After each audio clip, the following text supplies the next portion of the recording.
Break के बाद एक बार फिर से स्वागत है आप सभी का। रुक करेंगे खबरों का और अब बात 5 मिनट में हरियाणा की तमाम बड़ी खबरों की।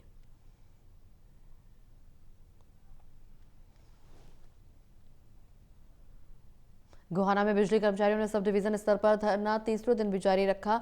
इस दौरान कर्मचारियों ने सरकार के खिलाफ जमकर नारेबाजी भी की। लगातार पहले सर्कल लेवल पर, उसके बाद में यूनिट लेवल पर, अभी तीसरा दिन यहाँ पर सब डिवीजन लेवल पर चला हुआ है। और इसमें आगे की जो रणनीति है हमारी, उसमें 11, 12, 13 तारीख को सर्वव्यापी हड़ताल है, जिसमें किसान मोर्चा संघ और हमारे जो जितने भाई बंधु हैं, ग्रामीण हैं, सरपंच हैं, वो भी हमारे साथ दे रहे हैं।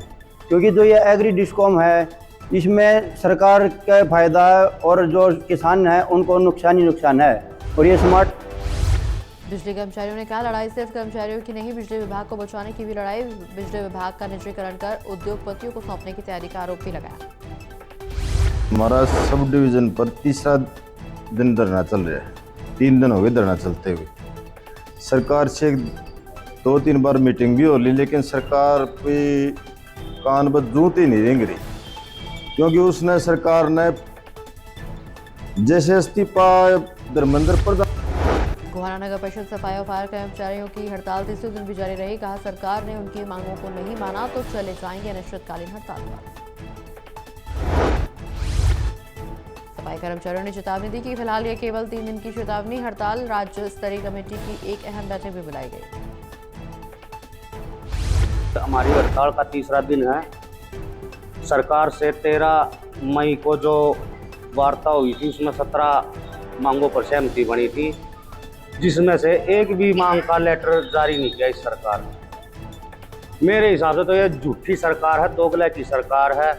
ठीक जो हम उम्मीद कर रहे हैं, सारी उम्मीद पर पानी फेर दिया इस सरकार ने। ना कोई सुनवाई कर रही है। अभी मीटिंग रखी थी यमुनानगर के सडौरा में उस समय माहौल गर्मा गया जब कृषि मंत्री श्याम सिंह राणा के सामने ही किसानों ने जमकर नारेबाजी शुरू की। मामला खाद्य वितरण से जुड़ा बताया जा रहा। कृषि मंत्री कार्यक्रम में पहुंचे ही थे कि खाद की समस्या से परेशान किसानों ने नारेबाजी शुरू कर दी। किसानों का आरोप, सडौरा में खाद का वितरण नहीं हो रहा। तो मैं पूछा भाई कारण क्या? उनका जी यहाँ कोई सेल पॉइंट था सरकार सडौरे में, वो लड़का जो खाद देता था वो एक्सपायर हो गया था। तो डिस्ट्रिक्ट मैनेजर के पास ये गए थे, उन्होंने कह दिया था कि 1 हफ्ते के अंदर हम व्यवस्था कर देंगे खाद की। तो अभी वो खाद चीनी मिलों का बेहतर संचालन सुनिश्चित कर किसानों को और ज्यादा सुविधाएं मुहैया कराने के उद्देश्य को लेकर मुख्यमंत्री नायब सिंह सैनी की अध्यक्षता में बैठक हुई। यमुनानगर में राष्ट्रीय पंजाबी महासभा के कार्यक्रम में पंजाबी समाज से जुड़े कई बड़े मुद्दे जोर शोर से उठाए गए। हरियाणा सरकार के सामने 3 बड़ी मांगे रखी गई। राष्ट्रीय पंजाबी महासभा ने श्री लक्ष्मण विनायक जी को डिस्ट्रिक्ट प्रेसिडेंट नॉमिनेट किया है। उनकी नॉमिनेशन का आज फंक्शन था, उसके लिए हम यहाँ आए हैं। श्री सुमित पाल सिंह को जनरल सेक्रेटरी नियुक्त किया है, कुलदीप सिंह जी को vice president, doctor JK Gulati ji को वाइस प्रेसिडेंट और दिनेश पूर्व मंत्री सुभाष सुधा ने कहा, मुख्यमंत्री नायब सिंह सैनी 10 अगस्त को तिरंगा यात्रा में शामिल होगी। सुधा ने कहा, देश के वीरों को समर्पित प्रदेश की पहली तिरंगा यात्रा। सुभाष सुधा बोले, देश के वीरों और शहीदों को समर्पित पहली तिरंगा यात्रा का आयोजन 10 अगस्त को कुरुक्षेत्र में होगा। तिरंगा यात्रा में मुख्यमंत्री भी शामिल होंगे। ये तिरंगा यात्रा दिल को छूने वाली यात्रा होगी। इसके अंदर तिरंगा यात्रा में आप देखेंगे किस प्रकार से प्रदेश के मुख्यमंत्री आदरणीय श्री नायब सिंह सैनी 10 तारीख को ठीक 3 बजे जो पूजा मॉडल स्कूल है वहाँ। रोहतक में रुक रुक कर हो रही तेज बारिश ने जहां किसानों के चेहरे खिला दिए, वहीं शहरवासियों के लिए बारिश आफत बनकर बरस रही। शहर में जगह जगह जलभराव की स्थिति बनी हुई है।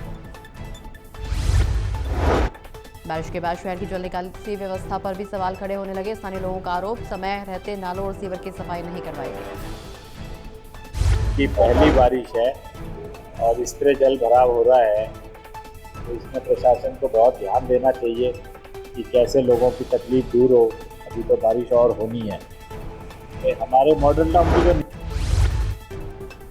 यमुनानगर में कांवड़ियों के साथ हुए दर्दनाक हादसे में 2 श्रद्धालुओं की मौत के बाद अब पुलिस प्रशासन पूरी तरह से अलर्ट मोड पर।